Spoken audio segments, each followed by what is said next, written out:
Bismillahirrahmanirrahim. Alhamdulillah, nahmaduhu wa nasta'inuhu wa nastaghfiruh, wa na'udhu billahi min shururi anfusina wa min sayyiati a'malina. Man yahdihillahu fala mudilla lahu wa man yudlil fala hadiya lahu. Wa ashhadu an la ilaha illa Allah wahdahu la sharika lahu wa ashhadu anna Muhammadan 'abduhu wa rasuluhu sallallahu alayhi wa ala alihi wa sahbihi wa sallama tasliman kathira. اللهم علمنا ما ينفعنا وانفعنا بما علمتنا وزدنا علما نافعا وعملا صالحا واجعلنا من الذين يستمعون القول فيتبعون أحسنه برحمتك يا أرحم الراحمين. Me emrin e Allahut atë falenderojmë, vetëm prej tij ndihmë dhe falje kërkojmë. Allahut i lutemi të na ruaj prej skeqjes së veteve dhe veprave tona. Atë që Allahu udhëzon nuk ka kush ta devijoj, ai që devijon nuk ka kush ta udhëzoj atë askush tjetër përveç Allahut subhanahu wa taala. Dëshmojmë dhe deklarojmë se nuk ka të adhuruar me të drejtë përveç tij, dhe se Muhamedi ishte rob dhe i dërguar i tij. Paqja, mëshira, mirësia dhe bekimet e Allahut qofshin mbi të, mbi familjen e tij dhe mbi shokët e tij dhe mbi çdo besimtar që e ndjek dhe pason rrugën e tij deri në ditën e fundit. O Allah, ty të lutemi që të na mësosh dije të dobishme, e të na japësh dobi me atë që na mëson, e të na shtosh dituri e cila na bën dobi, e të na mundësosh vepra të mira nëpërmjet asaj diturie, e të na bësh prej atyre që e dëgjojnë fjalën dhe e pasojnë në formën më të mirë. Amin. Vazhdojmë në shpjegimin e akides Qayrawanije të Imam Ibn Abi Zaid al-Qayrawanit. Jemi në fjalën e atij, Allahu mëshiroft, kur thot: "Khalaqa al-insana wa ya'lamu ma tuwaswisu bihi nafsuhu wa huwa aqrabu ilayhi min habli al-warid wa ma tasqutu min waraqatin illa ya'lamuha wa la habatin fi dhulumati al-ard wa la ratbin wa la yabisin illa fi kitabin mubin." Thotë Allahu mëshiroft, ai e krijoi njeriu dhe e di çfarë i përshpërit vetja e tij. Dhe ai është më afër atij, pra Allahu është më afër atij se sa damari i qafës. Dhe nuk bie asnjë gjethe pa e ditur Allahu. Edhe asnjë kokër, pra një far në errësirën e tokës, as e lagësht as e thatë, që të mos jetë regjistruar në një libër të qartë, pra në Lauhil Mahfudh. Në këtë fjalë të autorit përfitojmë se dija Allahu subhanahu wa taala është dije e cila ka përfshirë çdo gjë. Allahu subhanahu wa taala e ka ditur atë çfarë ka qenë dhe çfarë do të jetë në pafundësi. Edhe di subhanahu wa taala atë gjë që nuk është, që nëse do të ishte kjo gjë, si kishte për të qenë. Pra dija Allahu subhanahu wa taala është gjithë përfshirëse dhe përfshin çdo gjë. Thot Allahu: "Walau tara idh wuqifu 'ala an-nari faqalu ya laytana nuraddu wa la nukadhdhiba bi ayati rabbina wa nakuna min al-mu'minin." بل بدا لهم ما كانوا يخفون من قبل ولو ردوا لعادوا لما نهوا عنه وإنهم لكاذبون. Thot Allahu subhanahu wa taala, po ti shihje o i dërguar, kur në ditën e gjykimit ata do t'i ekspozohen zjarrit dhe të thonë me keqardhje: atë mirët ne sikur t'ishim kthyer edhe një herë në jetën e kësaj bote, pra në jetën e dynjas, e mos t'i kishim mohuar argumentet e Allahut, por të kishim qenë prej besimtarëve të Allahut. Pra do të kishe parë çudi prej gjendjes tyre të keqe. Megjithatë Allahu thotë, çështja nuk është ashtu siç pretendojnë ata. Se po të ktheheshin, gjoja do të besonin. Por flasin kështu sepse pasi dëshmuan kundër tyre gjymtyrët e veta, u dolin shesh gënjestra kur betoheshin se nuk ishin idhujtar. E nëse do të mundsohej të ktheheshin dhe një herë në jetën e kësaj bote përsëri, ata do të ktheheshin në mosbesim dhe në idhujtari. Prandaj gënjejnë kur premtojnë se do të besojnë, po u kthyen. Pra po të shikosh, Allahu subhanahu wa ta'ala këtu na ka njoftuar për diçka që nuk ka ndodhur akoma, dhe kjo është kthimi i jo besimtarëve në jetën e kësaj bote. Dhe se ato, nëse do të ktheheshin, kishin për të vepruar të njëjtën gjë që kanë vepruar dhe herën e parë. Pra do të përgënjeshtronin në argumentet e Allahut subhanahu wa ta'ala dhe nuk kishin për të qenë besimtar. Allahu thot: "Wa indahu mafatihul ghaibi la ya'lamuha illa hu." Dhe Allahu i ka çelësat e të fshetës. Allahu, pra kuptimi, Allahu e din të fshetën. Dhe atë të fshetë nuk e di vetëm se ai. Wa ya'lamu ma fil barri wal bahr. Dhe di çfarë është në tokë dhe në det. Wa ma tasqutu min waraqatin illa ya'lamuha wa la habatin fi dhulumati al-ardi wa la ratbin wa la yabisin illa fi kitabin mubin. Dhe çdo gjë që bie vetëm se Allahu e din. Pra është në dijen absolute të Allahut. Edhe asnjë kokër fare që ndodhet në errësirën e tokës e that apo e njoh vetëm se është në një libër të qartë, pra në Lawhil Mahfuz. Thot Allahu: "Wa asirru qawlakum aw ijharu bih innahu alimun bi dhati as-sudur." Ju fshiheni fjalën tuaj ose thuajeni haptas, innahu alimun bi dhati as-sudur. Allahu e di atë çfarë ndodhet në gjokset tuaja. Pra Allahu di çdo të fshehtë. Ala ya'lamu man khalaq wa huwa al-latif al-khabir. A nuk e di ai i cili i ka krijuar dhe ai është i buti dhe i gjithë informuari. Pra çdo gjë që ndodhet në këtë gjithësi, lëvizje apo ndalesë, pra mos lëvizje, dija Allahu subhanahu wa ta'ala e ka paraprir atë ndodhi. Dhe nuk ndodh ndonjë gjë në këtë gjithësi që mos të ketë qenë e ditur më përpara prej Allahut subhanahu wa ta'ala, dhe kjo gjë është në pafundësi. Thot Sheikh Muhammed El-Amin Ash-Shanqiti, Allahu mëshiroft, në tefsirin e tij Adwa'ul Bayan, për fjalën e Allahu subhanahu wa ta'ala: "Wa ma ja'alna al-qiblata allati kunta 'alayha illa lina'lama man yattabi'u ar-rasula mimman yanqalibu 'ala 'aqibayhi." Pra,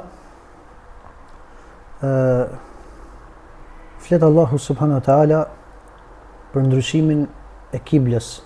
Thot, ne ndryshuam kiblën e mëparshme, nga e cila ti drejtoheshe.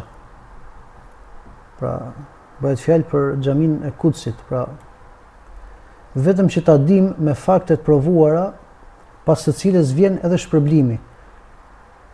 Ta dim se kush është i kënaqur me atë që ka ligjëruar Allahu, edhe kush i nënshtrohet atij dhe ndjek të dërguarin.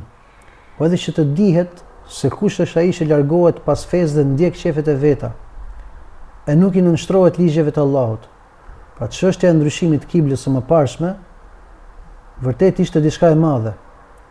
Por jo për ata që Allahu subhanahu wa taala i begatoi me kuptimin e imanit, sepse kur ai e legjitimon diçka për robët e vet, e bën normalisht me urtësi. Subhanahu wa ta'ala. Dhe në këtë fjalë autori, në këtë fjalë pra Sheikh Muhammed El-Amin Ash-Shanqiti thot pikërisht në fjalën vetëm që ta dim, thot, disa njerëz mund të përfityrojnë për shkak të ignorancës se fjala që ta dim mund të kuptohet apo ato e kuptojnë sikur Allahu nëpërmjet këtij provimi ka përfituar një dije që nuk e ka ditur. Normalisht ky është kuptimi i gabuar, sepse dija e Allahut përfshin çdo gjë dhe është absolute, dhe e di çdo gjë subhanahu wa taala në pafundësi para se të ndodhë. Edhe për ta vërtetuar këtë vetë nga Kurani, me ajetin ku Allahu subhanahu wa taala thot: "Waliyabtali Allahu ma fi sudurikum waliyumahhisa ma fi qulubikum." wallahu alimun bi dhati s-sudur. Pra thot Allahu në mënyrë që ai të vërë në provë qëllimet e zemrave tuaj, e krahëroreve tuaja, duke ndarë besimin prej hipokrizisë. Allahu është i gjithditur për atë që është në gjokset e robëve të vet, dhe se ati subhanahu wa taala nuk i fshihet asgjë, pra prej asaj që bëjnë robërit e tij. Pra kjo fjalë e Allahut, Allahu thot se ai është i gjithditur dhe është e din mirë se çfarë mbajnë gjokset e robërve të tij, pas fjalës së tij kur thot dhe që t'ju vëmë në provë, që ta vëmë në provë. Dhe ky është argumenti i prerë se Allahu subhanahu wa taala nuk ka përfituar dije prej këtij provimit. Mirë po, ky provim i cili lidhet me shpërblimin ose me dënimin është në mënyrë që kjo dobi, pra dobia e këtij provimi është që njerëzve t'i bëhet e qartë dhe njerëzve t'i shfaqet kjo urtësi, pra kjo provë se kush është besimtar e kush nuk ishte i tillë, dhe jo se Allahu subhanahu wa taala përfiton gjë prej këtij provimi, pasi dija e tij azza wa jall është absolute. Vazhdon autori duke thënë وَلَقَدْ خَلَقْنَا الْإِنسَانَ, pra ke fjale e tij, وَلَقَدْ خَلَقْنَا الْإِنسَانَ وَنَعْلَمُ مَا تُوَسْوِسُ بِهِ نَفْسُهُ وَنَحْنُ أَقْرَبُ إِلَيْهِ مِنْ حَبْلِ الْوَرِيدِ. Pra ajeti, ne kemi krijuar njeriun dhe e dim se çfarë i përshpërit vetja e tij dhe jemi më afër tij se sa damari i qafës. Këtë fjalë kanë komentuar me dy komentime. Komentimi i parë është afërsia e Allahut subhanahu wa taala me dijen e tij, me fuqinë e tij dhe me përfshirjen e tij. Dhe sipas asaj që duket, ky është qëllimi i autorit, Allahu mëshiroft. Ndërsa komentimi i dytë është komentuar se ato që janë afër janë me lajket. Se Allahu shpesh herë kur flet në Kur'an thot ne, edhe ka për qëllim, me lajket.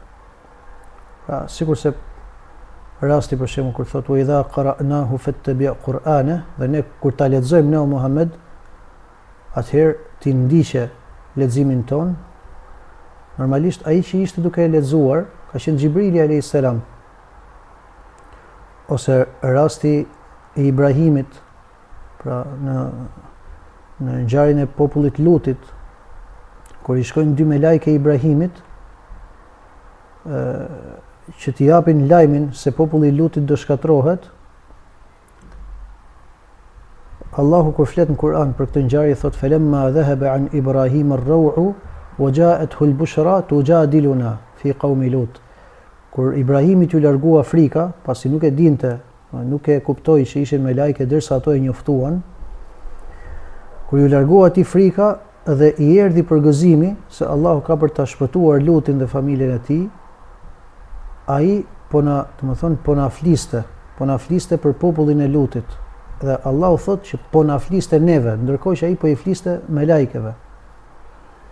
Dhe prandaj të dyja komentimet ne kemi një rregull në fe që themi përderisa dy komentime nuk bien ndesh me njëra tjetrën, atëherë të dyja janë të pranuara. Dhe në rastin e autorit,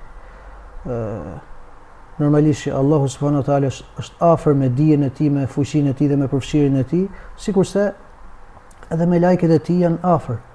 Që të dyja këto interpretime përderisa nuk bien ndesh me njëra tjetrën, atëherë është e saktë që të dyja të përdoren. Edhe jo të hiqet njëra edhe të merret njëra, por se të dyja mund të përdoren. Vazhdon autori edhe me këtë pjesë të autorit, inshallah e mbyllim. Thot ala al-arshi istawa wa ala al-mulki ihtawa. Mbi arsh u ngrit dhe mbi sundimin e tij dhe sundimin e tij e përfshiu. Pra u ngrit mbi arsh dhe e përfshiu në pushtetin e tij dhe në sundimin e tij komplet gjithësinë, subhanahu wa ta'ala. Për cilësive të Allahut veprore është ngritja e tij mbi arsh. Metoda e të parëve tanë, si në këtë cilësi dhe në cilësitë e tjera, është pohimi i çdo cilësie në atë formë që i përshtatet Allahut të lartësuar, pa i dhënë një formësim apo pa, i bërë përngjasim. Pra, kur them pa i dhënë formësim, pa e komentuar se si është, se normalisht çdo cilësi Allahu subhanahu wa taala një formë e ka dhe një realitet e ka. Po nuk jemi ne që e komentojmë që Allahu ngrihet në këtë lloj forme apo hyn në këtë lloj forme kështu. Ama ne pohojmë që Allahu ngrihet mbi arsh. Gjithashtu pa i bërë përngjasim, pa i bërë interpretim që t'ja ndryshojmë kuptimin dhe pa e mohuar. Dhe ne e kuptojmë, pra e pohojmë kuptimin, mirë po mohojmë komentimin. Do të thotë, kur Allahu thotë që ngrihet, ne e dimë çfarë është ngritja. Pra që t'i bie më shkurt sikur se ka thënë Imam Maliku, me që po flasim për ngritjen, kur u pyet Imam Maliku, o Imam i thënë, Allahu ngrihet. Po si ngrihet? I tha, kur është pyetur për këtë gjë, tha, el-istiwa'u ma'lum, pra ngritja është e ditur, wal kayfu majhul, edhe mënyra është diçka e paditur. El-imanu bihi wajib, besimin të është detyrë, was-su'alu anhu bid'a, dhe pyetja për të është bidat. Pra ne e dim kuptimin, çfarë është ngritje. Mirë po, mënyrën se si është kjo ngritje ne nuk e dim. Ka thënë Ibn Kathiri, Allah më shiroft, për fjalën e Allahut, thumma stawa 'ala al-'arsh, njerëzit për këtë ajet kanë shumë fjalë. Dhe nuk është momenti që të zgjerohemi. Mirë po, ne marrim metodën në këtë çështje me dhëbin e selefëve të mirë. Sikur se është Imam Maliku, Auza'i, Al-Thawri, Layth ibn Sa'd, Imam Shafiu, Imam Ahmedi, Ishaq ibn Rahuja, ose Rahawej, dhe të tjerë prej imamëve të muslimanëve, të parët ose ato që kanë ardhur apo bashkohorët. Dhe metoda e tyre pra është që këto ajete i kalojnë sikur se kanë ardhur pa i interpretuar ose pa i komentuar, apo pa i përngjasuar, apo pa i mohuar. Dhe ajo që vjen, në mendjen e disa njerëzve që kanë përngjasim në zemër, normalisht që ne ja mohojmë Allahu subhanahu wa taala. Pra ka njerëz që kur ti i thua një cilësi, ata direkt e përngjasojnë me krijesat. Normalisht çdo gjë e tillë ne nuk ja pohojmë Allahut të lartësuar, pasi kjo është, pra është ulje, është mangësi për të subhanahu wa taala, që të ketë ai përngjasim me krijesat e veta. Ai është i përsosur, ai është më i larti, ai është krijuesi dhe ne jemi krijesa. Dhe Allahu i lartësuar nuk i përngjason asgjë, edhe askush prej krijesave të tija. Lejse kemithlihi shay'un wa huwa as-sami'ul basir. Si ai nuk është asgjë, dhe ai është dëgjuesi dhe shikuesi. Çështja thot është siç kanë thënë, sikur se kanë thënë imamllarët, pra dietarët, prej tyre është Nuaim ibn Hammad, al-Khuzai, Nuaim ibn Hammad al-Khuzai, ky është shejhu Imam Buhariut, ka thënë, men shabbaha Allah bi khalqihi kafar. Pra kush e përngjason Allahun me krijesat e veta, ka bërë kufër, ka dalë prej feje. Gjithashtu ka thënë, men jahada ma wasafa Allahu bihi nafsuhu faqad kafar. Kush e mohon, kush e kundërshton diçka për cilën Allahu ja ka cilësuar vetes tij, gjithashtu ka bërë kufër. Edhe nuk ka në ndonjë gjë që Allahu ja ka cilësuar vetes tij, dhe asnjë gjë që profeti sallallahu alaihi wasallam e ka cilësuar Allahun subhanahu wa taala për ngjasim.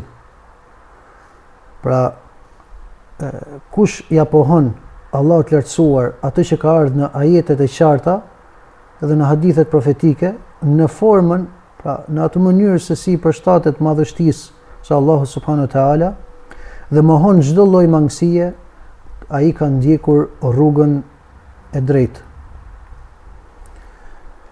Dhe ka ardhur për pohimin e ngritjes së Allahut mbi arsh në Kur'an, ka ardhur ky argumentet në 7 vende në Kur'an. Sikur se është në surën Taha, që thot Ar-Rahmanu 'ala al-'arshi istawa, pra i gjithëmëshirshmi u ngrit mbi arsh. Dhe ka thënë thumma istawa 'ala al-'arsh, e pastaj u ngrit mbi arsh në surën A'raf, në surën Yunus, në surën Ra'd, në surën Furqan, në surën Sejdë dhe në surën Hadid. Dhe fjala istawa tek selefët është u ngrit dhe u lartësua. Pra u ngrit mbi arsh dhe u lartësua mbi arsh. Ndërsa kelamistët e interpretojnë fjalën istawa me kuptim istaula, që do të thotë mbizotëroi. Normalisht ky është një kuptim i gabuar. Ka thënë Ebul Hasan el-Ash'ari, Allahu mëshiroft, në librin e tij El-Ibane, pra libër në cilin ai tregon besimin e tij, i cili përshtatet dhe përputhet me besimin e ehli sunnetit, dhe thot: "Waqad qala qailuna min al-mu'tazilati wal-jahmiyati wal-hururiyya", kanë thënë disa nga mu'tazilet, jahmiyet dhe hururiyet, se Allahu Azza wa Jall, fjala e tij pra Ar-Rahmanu 'ala al-'arshi istawa, pra se i gjithëmëshirshmi u ngrit mbi arsh, se ajo është istaula wa malaka wa qahra, pra mbizotëroi, pra dhe sundoi dhe nënshtroi, pra nënshtroi sundimin e tij. Dhe se Allahu i lartësuar është në çdo vend. Subhanallah. Thojnë dhe mohuan që Allahu subhanahu wa ta'ala të jetë mbi arshin e tij, sikur se kanë thënë pra ehli sunneti, pasuesit e të vërtetës. Dhe në vend të ngritjes mbi arsh, ato e komentuan me fuqi, pra një komentim prej vetes tyre. Pra edhe një herë, ato e kanë shpjeguar istiwan si fuqi dhe zotërim. Po nëse do të ishte me këtë lloj kuptimi, atëherë nuk do të kishte dallim midis arshit dhe tokës, do të thonë tokës. Sepse Allahu subhanahu wa taala është i fuqishëm dhe është mbizotërues mbi çdo gjë. Pra mbi tokën dhe mbi gjithçka që është në krijim, madje edhe mbi vendet e papastra. Prandaj nëse istiwa do të nënkuptonte istila, pra që është pushtim dhe zotërim, dhe Allahu është i pushtetshëm mbi çdo gjë, atëherë mund edhe të thuaj se ai është i pushtetshëm, se ai është mbi arsh, mbi tokë, mbi qej, madje edhe mbi vendet e papastra dhe të ndotura, sepse normal ai është i pushtetshëm mbi çdo gjë. Pra nëse do të thonim ai është mbi to me kuptimin e pushtetit, atëherë përfshin dhe gjërat që i përmendëm. Mirpo, normalisht që muslimanit nuk i lejohet të thuhet se Allahu është mbi vendet e papastra apo të ndotura. Prandaj, edhe kjo është fjala Ebul Hasan el-Ash'ariut, prandaj është e pamundur që të thuhet se istiwa të ketë kuptimin e istilas, pra pushtetit. Për këtë arsye, me domosdoshmëri duhet që kuptimi i istiwas të jetë ashtu siç e ka dashur Allahu, pra që përfshin vetëm arshin, pra një ngritje dhe një lartësim i veçantë, pra mbi arsh që nuk ndahet me asgjë tjetër, pra përveç arshit të Allahut subhanahu wa taala. Nëse Ibn Abi Zaid al-Qayrawani po ta shikosh, sikur vet po e hedh poshtë interpretimin e mu'tazilëve dhe të xehmijeve, kur thot ala al-arsh istawa, pra është ngritur mbi arsh, dhe më pas thot wa ala al-mulk ihtawa, dhe sundim dhe mbretërinë e ka sunduar, pra dhe e ka përfshirë sundimin e tij. Pra sikur po të thot që kjo është një gjë, pra ngritja mbi arsh dhe sundimi është një gjë tjetër, dhe se nuk pranohet që ngritja mbi arsh më thënë të jetë me kuptim zotërim dhe sundim. Pasi Allahu subhanahu wa taala është krijuesi, çdo gjë tjetër përveç tij është e krijuar. Dhe ai i cili veçohet me krijim dhe me sjelljen e ekzistencë, ai veçohet edhe me sundimin e çdo gjëje subhanahu wa taala. Pra, ngritja mbi arsh është një gjë dhe sundimi është një gjë tjetër. Ka që mbyllim o vëllezër. Allah shpërblet me të mira. Subhanak Allahumma bihamdik, ashhadu an la ilaha illa ant, astaghfiruka wa atubu ilaik. Assalamu alaikum wa rahmatullahi wa barakatuh.